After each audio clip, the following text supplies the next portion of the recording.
उपयोगी कचरा ये सभी गंगा जी और उनके सहायक नदियों में गिरता था। नमामि गंगे परियोजना के माध्यम से आज इसको नियंत्रित किया गया, रोका गया।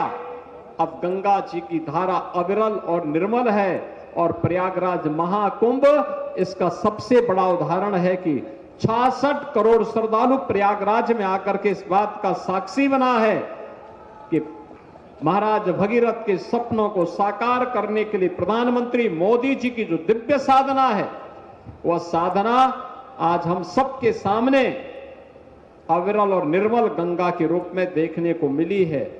और देश और दुनिया से आए हुए 66 करोड़ श्रद्धालुओं ने प्रयागराज की धरती पर उसका साक्षात दर्शन भी किए हैं।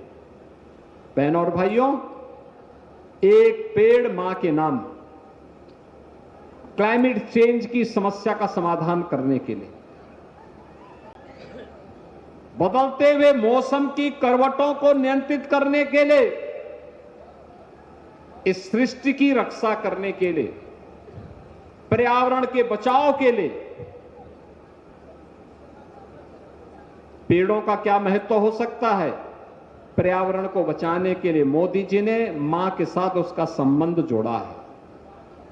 अगर 144 करोड़ भारतवासी एक साथ एक पेड़ मां के नाम पर लगाना प्रारंभ कर दें, तो क्या पर्यावरण की संकट हमारे देश के अंदर आएगा? क्या हम पर्यावरण को क्षति न पहुंचाएं, उन नियमों का पालन करें जो पर्यावरणविद, शासन प्रशासन समय समय पर जिसे लागू करने का कार्य करता है।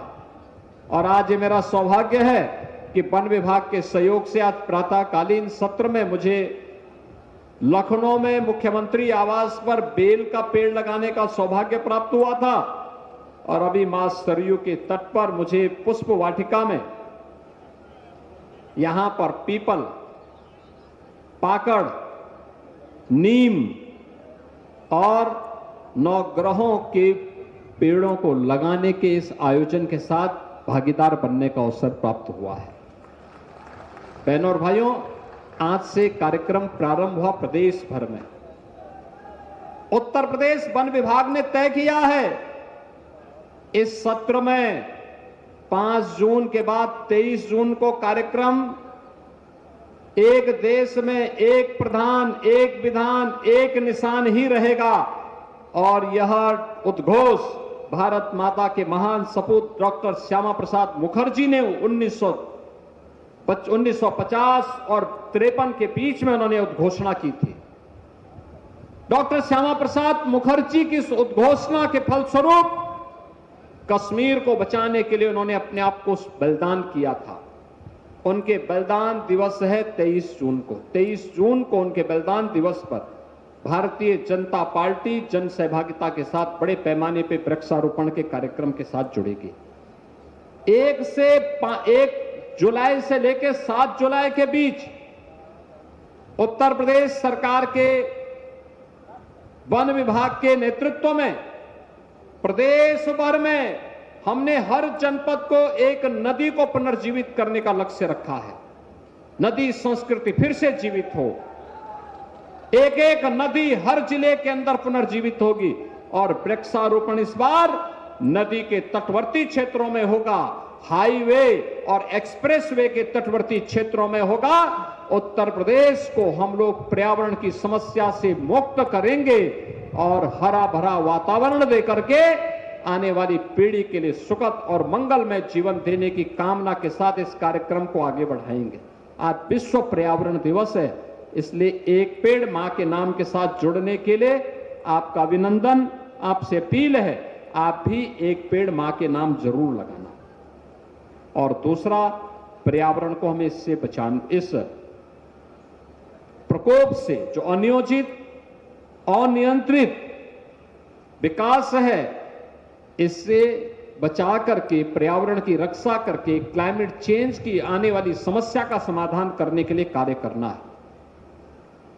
मैं धन्यवाद दूंगा महापौर अयोध्या को और उनकी पूरी टीम को, जिन्होंने अपने कार्यकाल के सफलतम 2 वर्ष आज पूरे किए हैं।